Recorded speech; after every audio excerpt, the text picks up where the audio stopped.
All right, yo, what's up, everybody? All right, so I'm continuing my journey to understand Bitcoin, and one of the things I'm thinking about is don't trust, verify, or the difference between verification and trust. Because with Bitcoin, it's don't trust, verify, where you can look and you could go in and see the code, but at a certain point, most people they're gonna trust. People are gonna trust because everyone's not gonna just verify.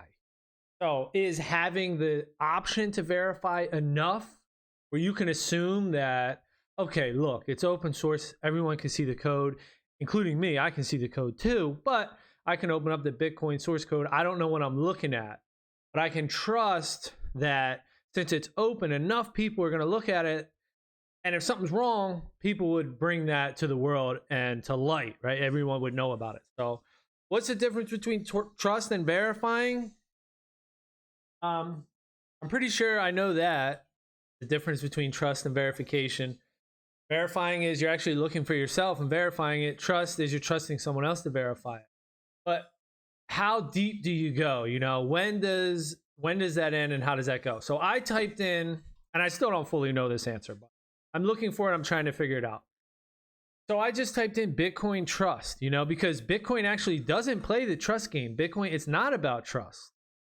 But again, humans are going to be lazy. Not everybody's going to trust. And then second layers, it increases the amount of trust needed. It reduces the security or the verification.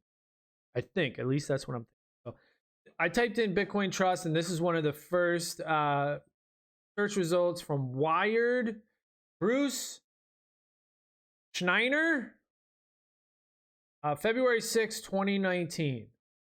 And I'm just going to read it. It looks like this is a hit piece. It's a bad take on Bitcoin, saying that it sucks. And I'm going to go through this article, read it, and try to figure out, is this dude right? Or can my brain understand it enough and rebuttal to this argument? This is a part of learning. Teaching is learning as well. When you go over things and you try to figure things out, or if you comprehend something, you read it. In order to prove that you comprehended it, you can regurgitate it, or not plagiarize it, but you could spit it out in your own words. So take something, read something, understand it, and then spit it back out in your own words. And that's kind of what I'm going to do here. Just for my own thing. I'm making a video. This is live right now. I'm gonna make a video and do it and post it and everything, but this is just for me. And if people find usefulness or value from this, hey, maybe other people can learn too. All right, there's no good reason to trust blockchain technology. Opinion: cryptocurrencies are useless. Blockchain solutions are frequently much worse than the systems they replace. Here's why. And this is another thing too. All right, so people do this a lot. He's mixing stuff. So cryptocurrencies are useless, a blanket statement. Blockchain solutions are frequently much worse than the systems they replace. Here's why. Yeah, that's true, right? Everyone doesn't need a blockchain. So you have to be very specific when we're talking about. We're talking about Bitcoin here. We're not talking about any other blockchain. We're not talking about anything else other than Bitcoin. And a lot of the arguments against Bitcoin, they start out maybe talking about Bitcoin or saying Bitcoin sucks. That's not the case here yet, but we'll see. Then they mix things with Bitcoin. They mix other blockchains and other things. When you're talking about Bitcoin, you have to be specifically talking about Bitcoin itself. All right. It's like talking about how to be healthy, what foods to eat. You have to be talking about specific foods. You can't just say eat food or drink water, right? Salt water is different than tap water, which is different than spring water. All these things are different. So when you're talking about blockchain and cryptocurrency, you have to specify. All right, Bitcoin is a one-of-a-kind deal. It's totally unique. Okay, so you have to specify, dude, the difference between candy and broccoli. There's a big difference.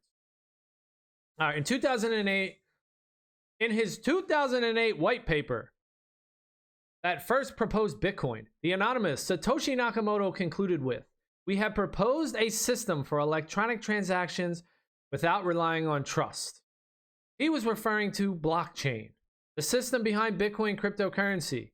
And see, he was referring to the Bitcoin blockchain. All right, not any other blockchain. And there's multiple things that go into it: proof of work, consensus mechanism, mining, nodes. There's a lot of shit. I'm still learning about it, dude. I've been fucking studying Bitcoin for over 5 years now, and I still don't fully understand what Bitcoin is, the implications of Bitcoin. It is that deep. The circumvention of trust is a great promise, but it's just not true. Right? So this is what he's saying. Circumvention of trust is a great promise, but it's just not true. Well, I mean, is it or not? Because people can verify if you know you want to read the code, the source code of Bitcoin, you can verify. And then the code of Bitcoin itself can verify. It's a protocol. It's an internet protocol. It has rules in there that the computer verifies, right? When you type in a website, wired.com or something, do you verify that that's the real website? No, your browser does that, right? Your browser looks for secure, it shifts packets back and forth or something. I don't know. You have to look at the technical details, how HTTP or HTTPS works. Those protocols work. The internet, how does it all work, right? We're talking about technical details. It can get confusing here. And that's why you had to be very specific. Yes, Bitcoin eliminates certain trusted intermediaries that are inherent in other payment systems like credit cards, but you still have to trust Bitcoin, everything about it. And this is the thing, like, what is trust, right? Trust versus verify. At a certain level, I guess. I mean, I don't know. I want to say that there's trust. Yes, you're trusting. But are you really, though, with Bitcoin? Are you trusting? I'm not sure. Let's see what this dude says. Who is he? All right, Bruce Schneier is a security technologist who teaches at the Harvard Kennedy School. He is the author of most recently of all these things. So he writes books and stuff. He's a technologist who teaches at Harvard. So he teaches at a university, which most universities are biased. I think, it's a lot of politics in there. Money changes laws, changes institutions. So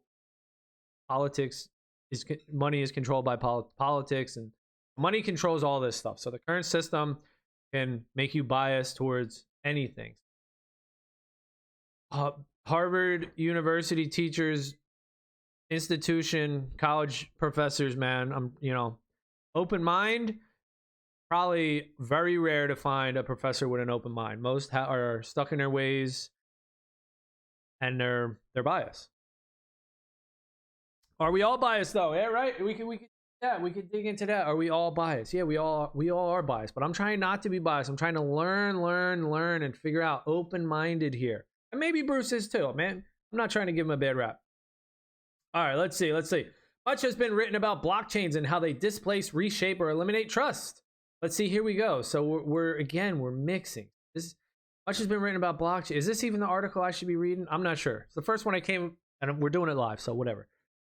It's not blockchains, dude. It's the Bitcoin blockchain. Bitcoin. That's what you have to focus on.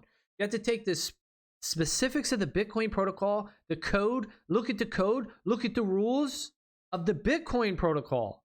No other blockchain. All right. Otherwise, you're going to be lost in the weeds for your whole life. You're never going to figure it out if you're comparing candy and broccoli, assuming that they're the same thing. Just doesn't make sense. But I guess we're so early. We're like, what the fuck? We don't know what the hell's going on. We are comparing sewage water and fresh spring water. We are comparing candy and broccoli because we don't know what the hell's going on, right? It's so early. But when you analyze both blockchain and trust, you quickly realize that there is much more hype than value. Blockchain solutions are often much worse than what they replace. Wish we were talking specifically about Bitcoin. First, the caveat. By blockchain, I mean something very specific. The data structures and protocols that make up a public blockchain. These have three essential elements. The first is a distributed, as in multiple copies, but centralized, as in there's only one, ledger. Well, that doesn't make it centralized, though, just because, What? Which is a way of recording what happened and in what order. This ledger is public, meaning that anyone can read it, and immutable, meaning that no one can change what happened in the past. But see, how is it immutable, right? We have to learn how the blockchain makes the data immutable, Because what's the mechanism behind the blockchain? Is it proof of work? Is it proof of stake? Is it delegated proof of stake? Is it proof of shit? What is it, right? Proof of work is the only one that has real world value. That's what Bitcoin is, proof of work.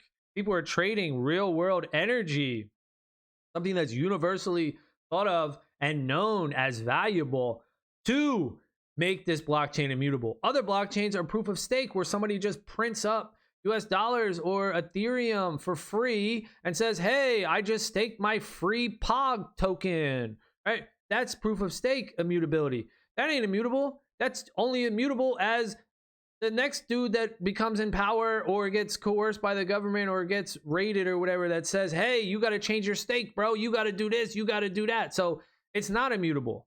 This is the distinction that must be made between Bitcoin and other blockchains, and proof of work versus proof of stake. You must understand this. Otherwise, we're just talking about a bunch of shit that nobody knows what the hell they're talking about. So immutable means that no one can change what happened in the past. But how is the immutability achieved? Very important. Proof of work is the only way. The second element is the consensus algorithm, which is a way to ensure all the copies of the ledger are the same. Again, the consensus algorithm, it varies based on what cryptocurrency or blockchain you're talking about. This is generally called mining. I think mining and consensus is different though. So this is also a nuanced thing here. Both of these things are different. A critical part of the system is that anyone can participate. It is also distributed, meaning that you don't have to trust any particular node in the consensus network. Well, how does that work? How do you work, right? The longest chain wins in Bitcoin, the one that has the most energy. Proof of work is the correct one. It can also be extremely expensive, both in data storage and in energy required to maintain it. Bitcoin has the most expensive consensus algorithm the world has ever seen by far. Yeah, that's a big deal. Let's talk about Bitcoin specifically. Finally, the third element is the currency. This is some sort of digital token that has value and is publicly traded. Currency is a necessary element of a blockchain to align the incentives of everyone involved. Transactions involving these tokens are stored on the ledger. Private blockchains are completely uninteresting. By this, I mean systems that use the blockchain data structure but don't have the above three elements. In general, they have some external limitation on who can interact with the blockchain and its features. These are not anything new. They're distributed append-only data structures with a list of individuals authorized to add to it. But again, who gives the individuals authorization? This is, again, you must understand how the individuals that can write to the blockchain gain that privilege, gain that right. How are you authorized to write to the blockchain? It's very important to understand this, because Bitcoin is not just some dude that says, hey, you can do it. It's the whole protocol itself. It's the rules of the protocol, the proof of work, everything put together. You really got to learn about it. It's crazy. And that's what I'm trying to do right now. Consensus protocols have been studied in distributed systems for more than 60 years. Append-only data structures have been similarly well covered. They're blockchains in name only. And as far as I can tell, the only reason to operate one is to ride on the blockchain hype, which is true. I mean, there's truth in this. All three elements of a public blockchain fit together as a single network that offers new security properties. The question is it actually good for anything? It's all a matter of trust. But is it though? See, trust versus verification. Simple flow chart. Do I need a blockchain? Answer: no. It's true. I mean, you only need Bitcoin. You don't need any other blockchain. Trust is essential to society. As a species, humans are wired to trust one another. Society can't function without trust. And the fact that we mostly don't even think about it is a measure of how well trust works, or how well confusion works, and how people just don't understand shit, because you're getting fucked. You're a slave to this trust system. You have to trade your time and energy to work for your local currency, US dollar or whatever it is. You have to trade your time and energy for money. Others have the legal authority to create that exact same money for free in unlimited amounts. Federal Reserve, governments. It's ridiculous.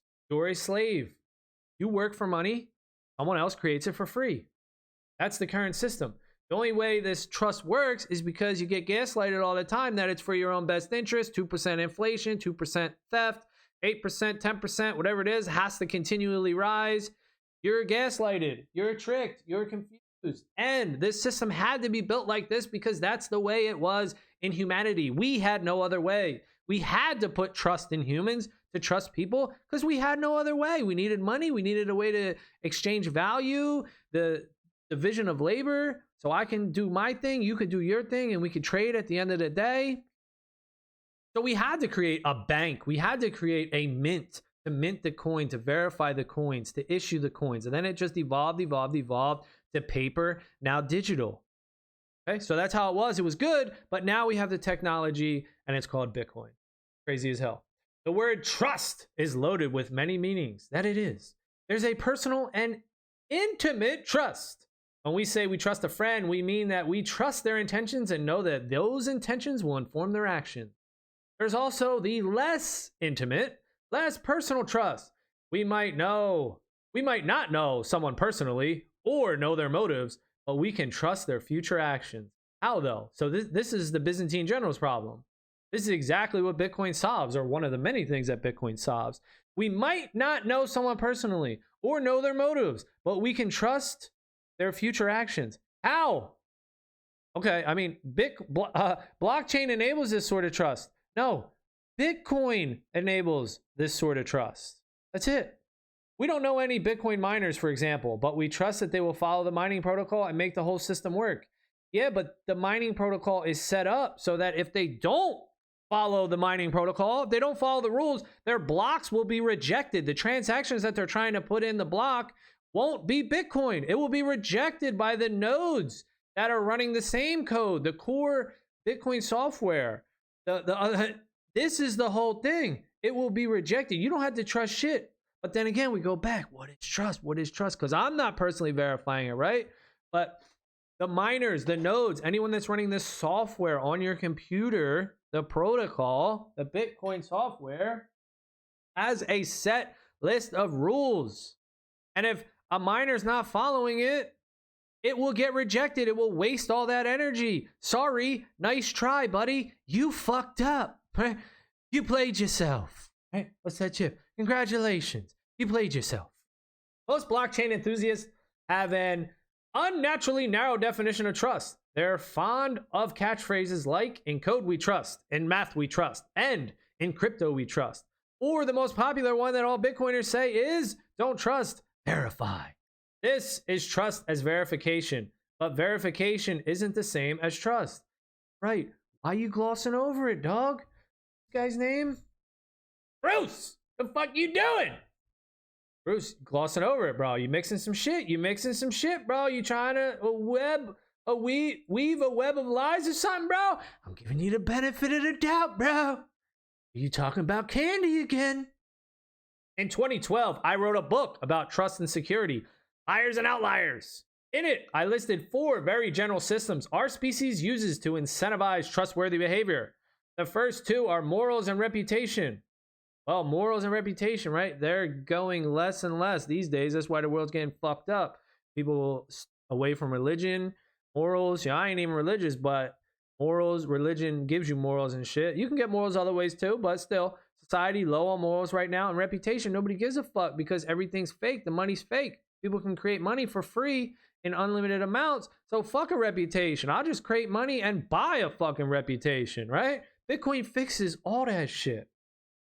The problem is that they scale only to a certain population size. Primitive systems were good enough for small communities, but larger communities require delegation and more formalism. Right, that's true. That's why the Byzantine general being solved by Bitcoin is so important, that you don't have to. It's a global system. You don't have to trust somebody on the other end of the world, dude. You can just know that if they ain't running the Bitcoin code, the miners aren't gonna mine Bitcoin, and the nodes aren't gonna validate that shit, dude.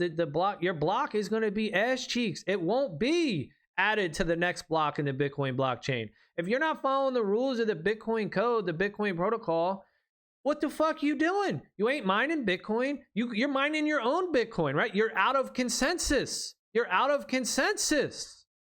Crazy. So this is me talking and trying to understand Bitcoin. I'm learning about Bitcoin right now as I talk through it and try to explain it to myself. Now that's cool. All right, so they're good for small communities, but not global communities. Great.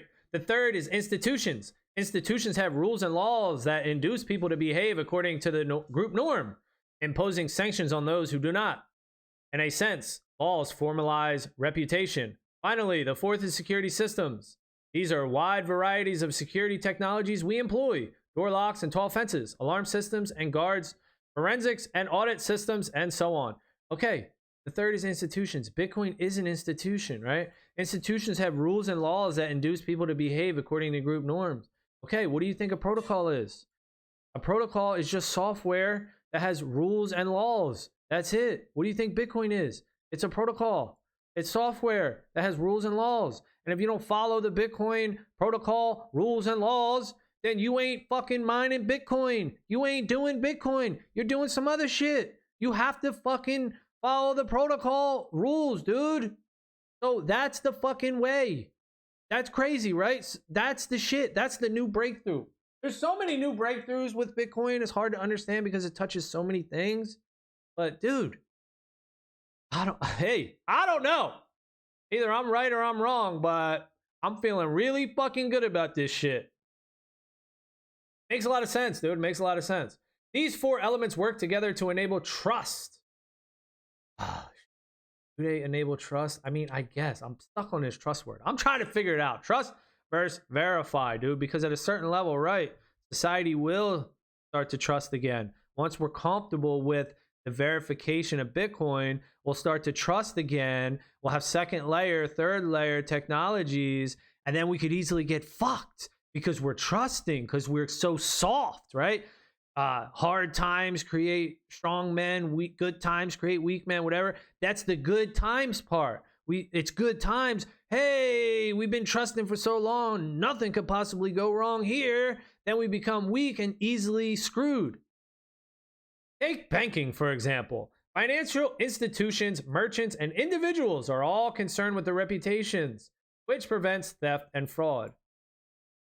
What? No, it doesn't. Because if you got the money, you got the money. If you can print money for free, you can do whatever you want. Money makes the laws. So it doesn't. It does not. Maybe on a gaslighting surface level, like, oh, nothing to see over here. Close the curtain. Yeah, maybe on that type of shallow level it does, but in the real deal it doesn't. People don't give a fuck. They'll do whatever they want to do to try to get ahead and get money. The laws and regulations surrounding every aspect of banking keep everyone in line. No, they don't.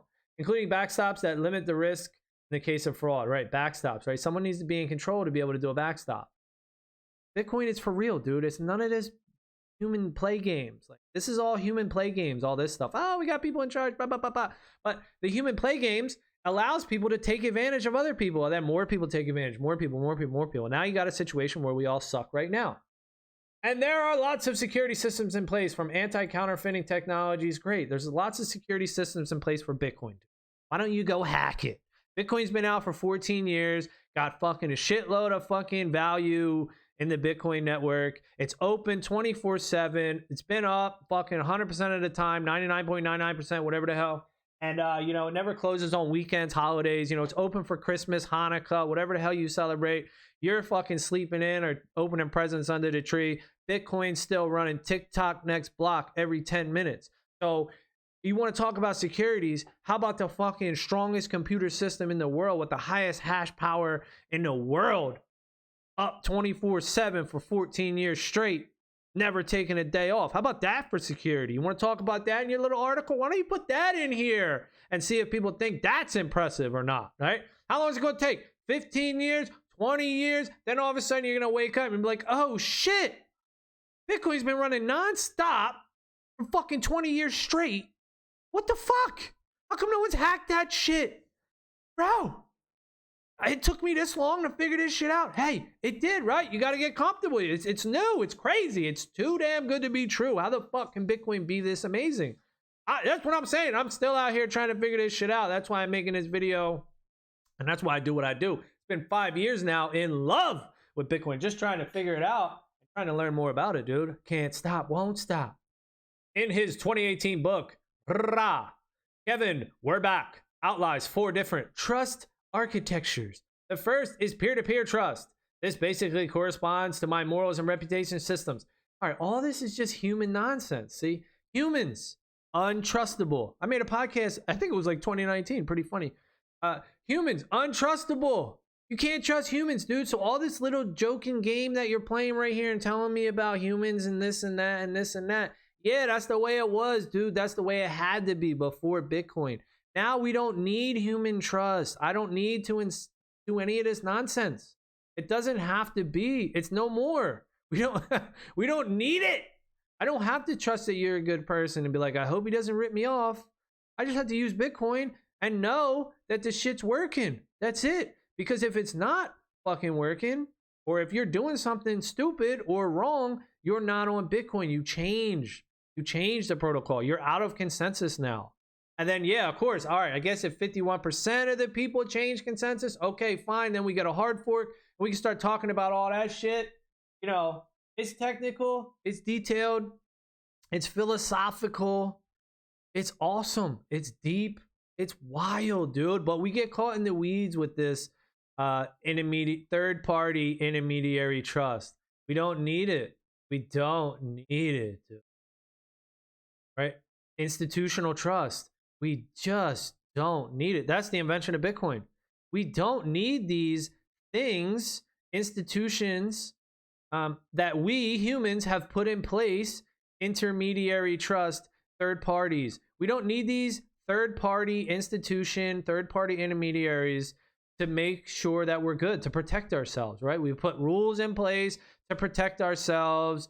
We put institutions in places of power and authority to protect the population. Cool, that's good, man. That's how we evolved as humans. But Bitcoin, now with the invention of Bitcoin, it removes the need for all these things. How is it so? It's awesome. It's crazy. It's heavy, man. It's hard to believe that Bitcoin could do all these things. Wow. A good example is the credit card systems. Yeah. What I mean, you know, what blockchain does is shift some of the trust in people and institutions to trust in technology. Okay. I would say that's right, but it's not trust, right? It's verification. You need to trust the cryptography, the protocols, the software, the computers, and the network. You need to trust them absolutely because they're often single points of failure. I mean, yes, yeah. I mean, I guess if you're not going to do the work and verify it, yes, you are trusting the system. But there's not often single points of failure in Bitcoin. That's the whole thing. There's thousands of nodes. There's thousands of miners. There's the ledger is distributed amongst everybody, and the code, everyone has to follow the code to follow the longest proof of work chain. Okay, so everyone has to come to consensus. So where is the single point of failure? That's the whole cool thing about Bitcoin. There is no single point of failure. What are you talking about? That's the whole point. Another one of the whole points, right? There's so many points about Bitcoin, but one of the huge ones is this again. There is no single point of failure with Bitcoin. If there was, don't you think some government or somebody would have went up in that bitch, kicked the fucking door down, and hit everybody with a subpoena, shut all the fucking servers off, you know, did some shit, right? Don't you think that shit would have happened already in the first 14 years? What do you think they're waiting for? They ain't waiting for shit. They're trying to figure it out. They don't know what the hell is going on because there is no single point of failure in Bitcoin. Learn about it.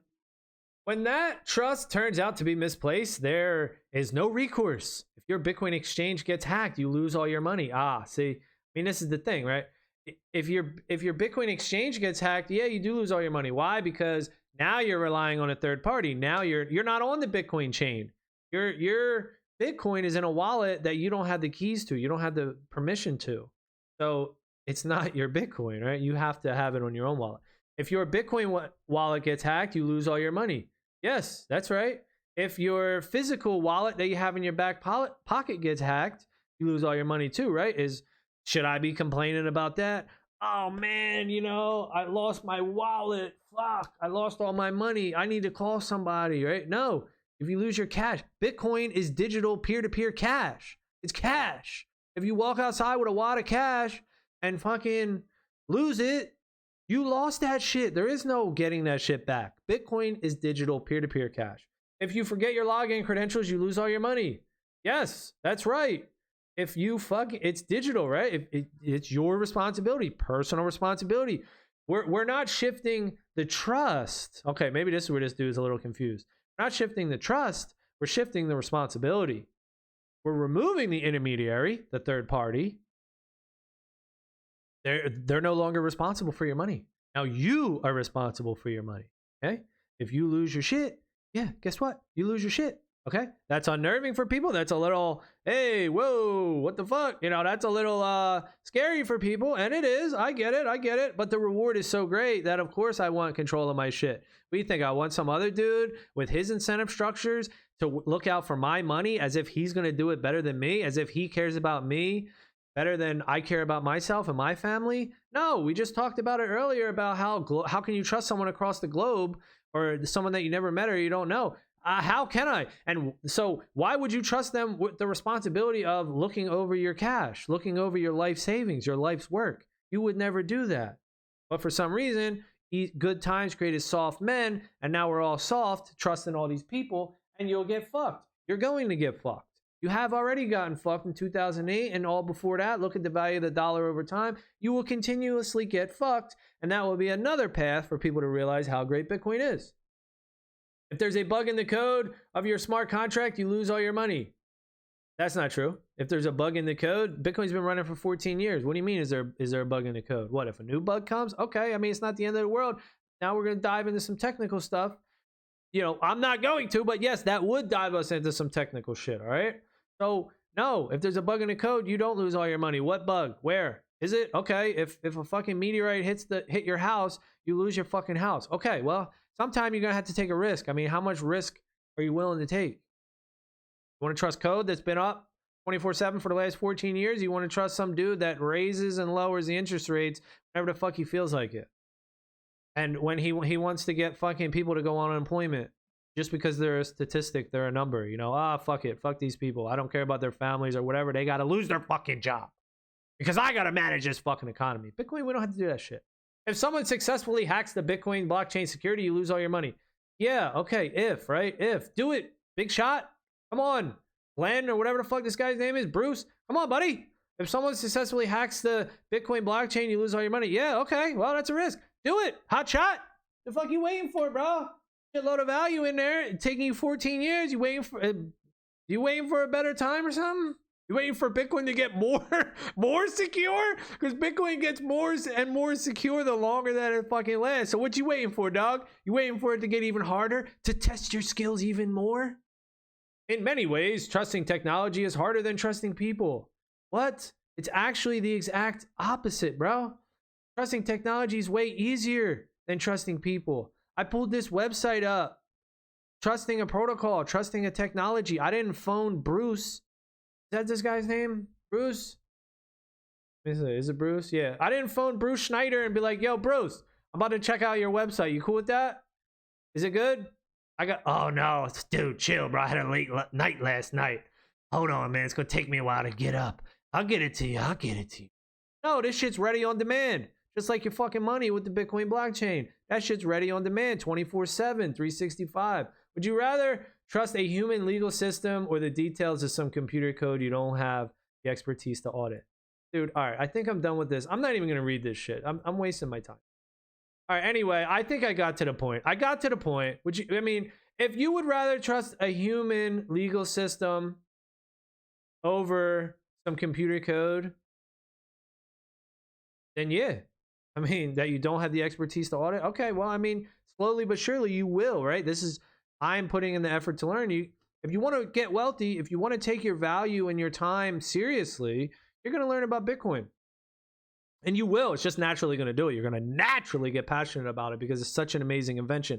There's so many ways to get intrigued about it. But, this guy's just playing on, like, scariness, right? When the horse and the automobile was replacing the horse, when electricity was replacing gas lamps and shit. Oh, do you really want to trust electricity? Do you really want to trust an automobile? Horses are very good. What, come on, dude. I guess I'll keep going. I don't know. But it's kind of like turning me off here with the nonsensical arguments. Like, all right, clear that you're not really sure what you're talking about. Blockchain enthusiasts point to more traditional forms of trust. Bank processing fees, for example, as expensive, but blockchain trust is also costly. The cost is just hidden. Oh, is that like inflation, bro? For Bitcoin, that's the cost of the additional Bitcoin mined, the transaction fees, and the enormous environmental waste. Yeah, here's another thing too, environmental waste. Oh my God, environmental waste. Dude, increasing energy for people, right? Like having energy amongst humanity, that's good. I talk about this all the time. Would you rather live in a hut with no electricity? Or would you rather live in a fucking mansion with recessed lighting, right? Lights, okay? Of course. It's better to live. That's human flourishing is energy usage, okay? You're not going to go back in time and tell everybody that they can't use their washing machine, they can't use their drying machine, they can't use their dishwasher, can't use their electric lights, whatever, right? You can't. We're not doing that. We've evolved. We're evolving to using more energy. That's progress in humanity. And Bitcoin doesn't enormous environmental waste. Bitcoin doesn't provide enormous environmental waste because what Bitcoin does is it's an extremely competitive mining system where you have to get the cheapest energy possible. And the cheapest energy possible is found in the most remote locations where nobody is. And it's natural energy, it's renewable, green energy, like waterfalls, hydro dams, whatever the hell it is. It's the cheapest you can get the energy, the better. And where's the cheapest energy found? In the corners of the earth where nobody is, nobody wants to be, but there's natural resources. That's where the cheapest shit is. So it's incentivizing humanity actually to branch out and build civilization from the pockets of nowhere in the world that is going to use natural renewable energy sources. It's actually amazing. It's the opposite of what this dude and other people were talking about. But it's easy to pick on Bitcoin because you see how much energy it uses. Yeah, it uses a lot of energy. And it's quantifiable. You can count the amount of hash, right? That's the strength of the network. So you're like, oh my God, that's a lot of power. That's a lot of energy, right? But Bitcoin's energy agnostic. It doesn't care what energy it uses. It can use the best energy, the cleanest energy, you know?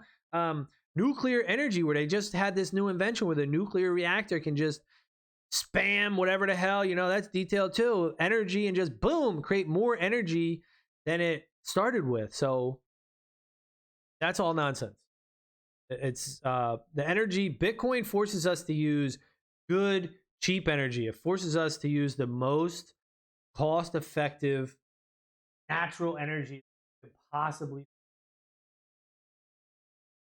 And it's awesome. It really is awesome. People will eventually figure this out. But right now, again, you're getting gaslit from people that are, you know, the red flag law where they're saying, whoa, cars are dangerous, buddy. All right. A horse and buggy. Yes, that's the way. An automobile. Hell nah. That's dangerous as hell. We need a red flag, dude. We need a flagger to walk in front of these cars. Slow that shit down because it's dangerous, right? You see the old pictures of the electricity when that was coming out. It was people getting electrocuted, hanging in the electrical lines. Like, light bulbs. Light bulbs are dangerous. Shit, don't use that. Use a gas light instead. Gas lamp. It's the same shit. Blockchain doesn't eliminate the need to trust human institutions. There will always be a big gap that can't be addressed by technology alone. Possibly. Bless you. Possibly. But we have one huge advancement in technology, and that's removing institutions with Bitcoin, with a protocol, with code. Bitcoin is the institution. People still need to be in charge. Ego. This dude, ego, right? No, I have to be in charge, right? People still need to be in charge. Do they know? For what? Why? Why do people need to be in charge? We can't trust people. You look in Satoshi's white paper, we have to trust the people at the banks to secure our money. You know, they get hacked, all our fucking data gets out there. And what Equifax got hacked, 140 million usernames addresses, social security numbers, identities, all out there stolen on the internet. What's the recourse? What are you going to do now? You can't do shit, right? Equifax still in business. They still do whatever they do. Oh, we'll increase our security. Great. Damage is already done. You just gave away 140 million people's identities because you created a single point of failure, a honeypot for hackers. Bitcoin is decentralized. It doesn't do that. There's nobody in charge, okay?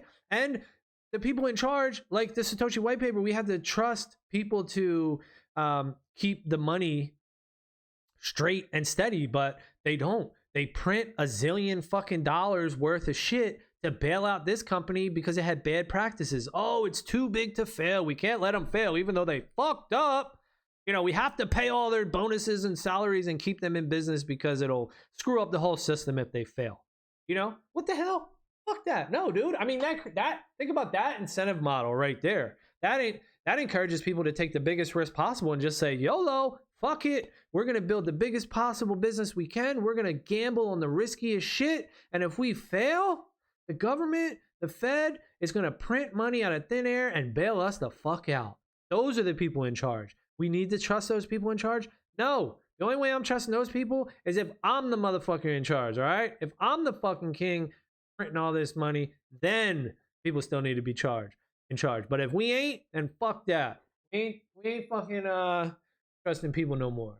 And there's always a need for government outside the system. Sure, a slight need for government, you know, to keep other things in order, you know, that's fine. This is obvious in the ongoing debate about changing the Bitcoin block size or fixing the DAO attack against Ethereum. There's always a need to overwrite the rules. How?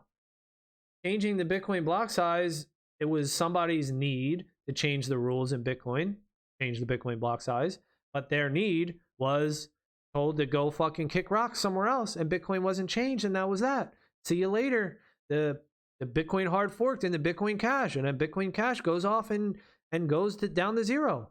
Bitcoin still remains the same. What are you even talking about, Bruce? All right, there's not always a need to override the rule. And there's always a need for the ability to make permanent rule changes. As long as hard forks are a possibility, that's when the people in charge of a blockchain step outside the system to change it. People will need to be in charge.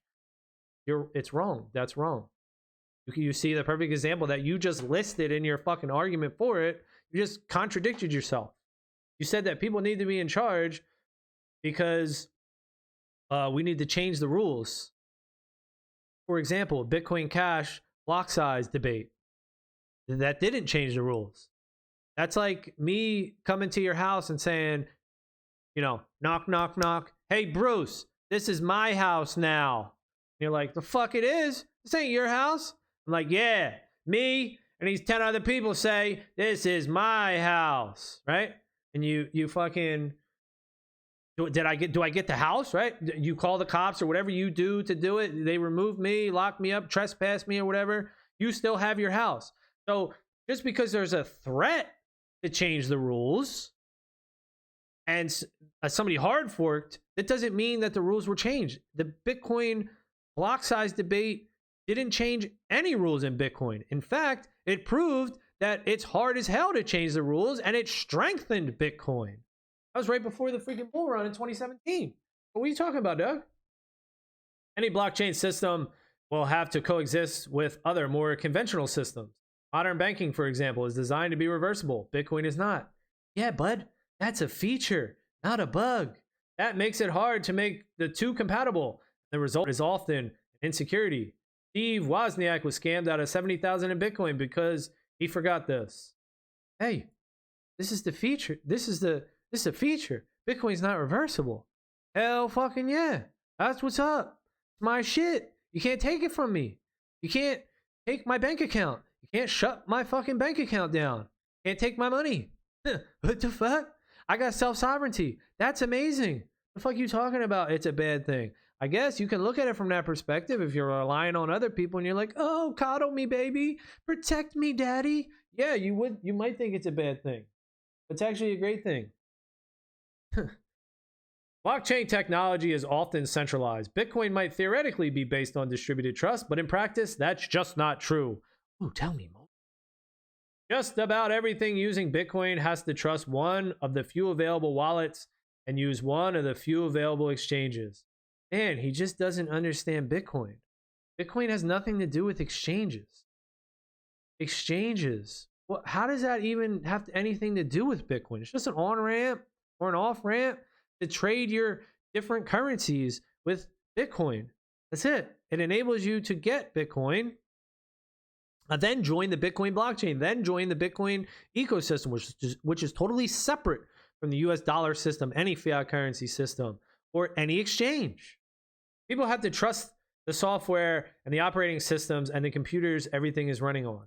And yeah, I mean, I guess you have to trust, right, the internet a little bit, but this is where open source comes in too. So I guess we have to draw the distinction between the trust and the verify. Because again, people aren't going to verify and stuff, right? You download a wallet. Are you really going to look at the open source code of that wallet? You know, most likely not.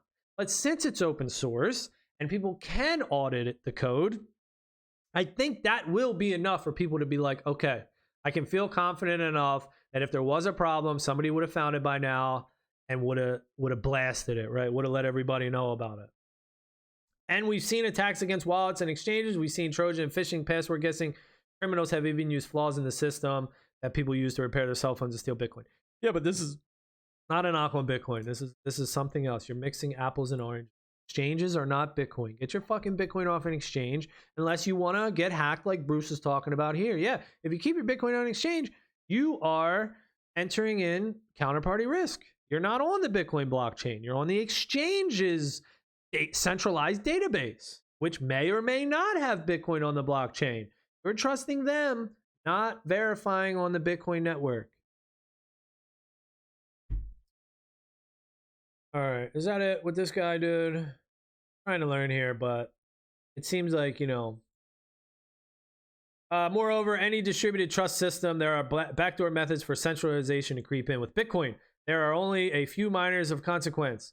There's one company that provides most of the mining hardware.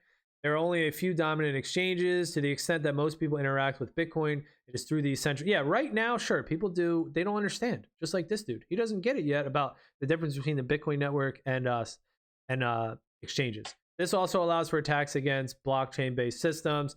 These issues are not bugs in current blockchain applications. They're inherent in how blockchain works. Any evaluation of the security of the system has to take the whole socio-technical system into account. Too many blockchain enthusiasts focus on the technology and ignore the rest. Okay, I mean, I guess, right? How this technology mingles with people, right? How this technology mingles with society. Yeah, okay. I mean, I guess I could take that point and say it's just going to unfold how it unfolds, right? We're going to get used to it. We're going to have new tools and technology that are going to make it easier and easier for us. And when the internet came out and you couldn't FaceTime and you couldn't Zoom call, all you had was AOL or whatever, you know, you're probably talking shit about the internet too. So we'll see what happens. To the extent of that people don't use Bitcoin, it's because they don't trust Bitcoin. I mean, yeah, maybe you could say confidence, right? Yeah, confidence, trust, very similar. That's going to take time too. That has nothing to do with the cryptography or the protocols. In fact, a system where you can lose your life savings if you forget your key or download a piece of malware is not particularly trustworthy. Well, that's a personal choice. I also say money is a personal choice. You can trust others with your money as well, but the problem with that is your value will go down. So all the value is going to go down compared to Bitcoin because Bitcoin is so hard like this. It is so secure. It is so verifiable and amazing. It has so much power behind it. It already is the most valuable currency. It will continue to be the most valuable currency. So all the other easy monies, all the other soft monies that can be created for free, that can't be hacked maybe, or right. And if they are hacked, don't worry about it. This shit ain't worth nothing anyway. We'll just credit your account. Don't worry about it, right? Fuck it.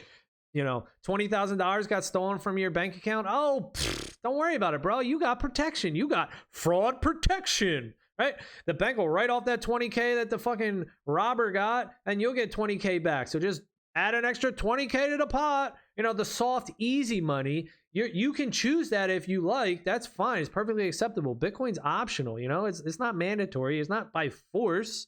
It's an open system. You can choose to get in or out, whatever you want, voluntary. But don't expect your soft ass money, your easy ass money that's unlimited amount and free to create to be worth anything compared to something as hard as Bitcoin, right? This is what Bitcoin is just going to increase everyone's purchasing power over time forever. Awesome. No amount of explaining how SHA-256 works to prevent double spending will fix that.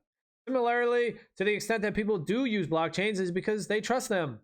Well, yeah, I mean, confidence, comfort, right? I guess you could say trust. People either own Bitcoin or not based on reputation. Sure. And what do you think? And what do you think what's going to happen, Bruce? You think the reputation of Bitcoin is going to go up or down if it doesn't get hacked? If it keeps working TikTok next block every 10 minutes for the fucking next foreseeable future, you think people's confidence and trust in Bitcoin is going to go up or down, Bruce? Answer yourself. Ask yourself that one simple question right there. Of course, it's going to skyrocket. It's going to go through the roof. Everybody's going to be on fucking Bitcoin, dummy.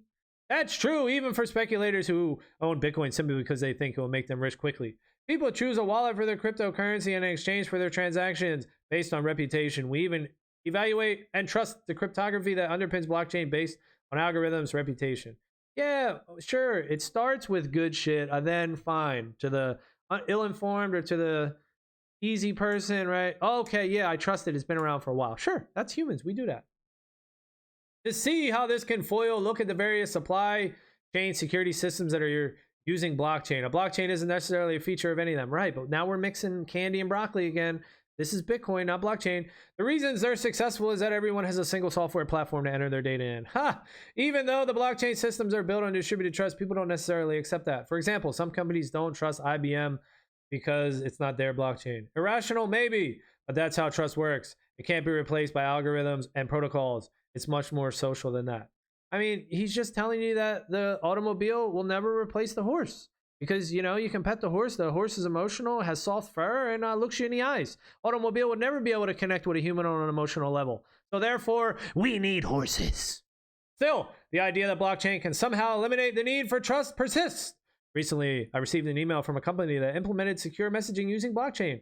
It said, in part, using the blockchain, as we have done, has eliminated the need for trust. This sentiment suggests the writer misunderstands both what blockchain does and how it works. Yes, but stop mixing. Again, can we talk about Bitcoin, please? Do you need a public blockchain? The answer is almost certainly no. Yes, let's talk about Bitcoin. Anyway, all right. A blockchain probably doesn't solve the security problems you think it solves. The security problems it solves are probably not the ones you have.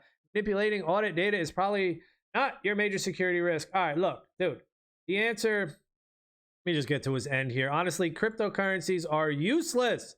They're only used by speculators looking for quick riches, people who don't like government-backed currencies, and criminals who want a black market way to exchange money. To answer the question of whether the blockchain is needed, ask yourself.